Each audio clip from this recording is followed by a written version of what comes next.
Hello friends, welcome back to my channel. সবাই কেমন আছো? আশা করছি সবাই খুব ভালো আছো, আমিও খুব ভালো আছি। আজকে বিকালবেলায় আমার পড়ানো ছিল না, তাই আমি একটু খেয়ে টেয়ে ঘুমাচ্ছিলাম। আর পাড়ায় কিছু হয়েছে চেঁচামেচি শব্দ শুনে আমার ঘুম ভেঙে যায়। রাস্তায় এসে দেখি এত মানুষ কিসের, আমি তো রীতিমতো ভয় পেয়ে গেছি। দেখছি কতজন ছোট ছোট বাচ্চা আর কাকু সবাই মিলে দেখো নাচ দেখাতে এসছে। কেননা আমাদের এখানে বৈশাখ মাস শুরু হওয়ার দুদিন আগে থেকে, মানে চৈত্র মাসের শেষ দুদিন নাচ দেখাতে আসে। তো প্রথমেই একটা বাড়ি নাচ দেখানোর পর দেখো চলে এসেছে আমাদের বাড়িতে। আর কাকুরা কিন্তু বারবার বলছে যে যদি ডাকো তাহলেই কিন্তু যাবো, তাছাড়া কিন্তু নাচবো না।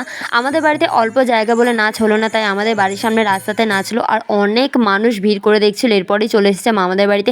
একে একে সবার বাড়ি ঠিক এইভাবে নাচ দেখাচ্ছে। একটা সময় এই বড় বড় মানুষগুলোই কিন্তু মেয়ে সেজে নাচতে আসতো আমাদের পাড়াতে। আর এই কাকু তো কিছুতেই আর স্থির থাকতে পারলো না। এই বাচ্চাগুলোর সঙ্গে সঙ্গে ওদের উৎসাহিত করার জন্য নিজেও একটু নেচে দিল। যে যেমন পাচ্ছে চাল পয়সা তুলে দিচ্ছে। এখানে কোনো জোর নেই, যার যেমন ইচ্ছা সে সেই রকমই দিচ্ছে। আর ছোটবেলাতে ঠিক এই রকমই সারা পাড়া এদের পিছু পিছু দৌড়াতে দৌড়াতে নাচ দেখতাম। আর এবারও ঠিক দেখছি তাই সেই রকমই। অনেক বছর পরে যেন ঠিক সেই ছোটবেলার দিনগুলো যেন আজকে ফিরে পেলাম। সবাই মিলে খুব এনজয় করে নাচ গান করছিল, খুব ভালো লাগছিল দেখতে। আর কার কার গ্রামে এইরকম হয় অবশ্যই কিন্তু কমেন্টসে জানিও। সবাইকে জানাই পয়লা বৈশাখের শুভেচ্ছা ও প্রীতি ও ভালোবাসা।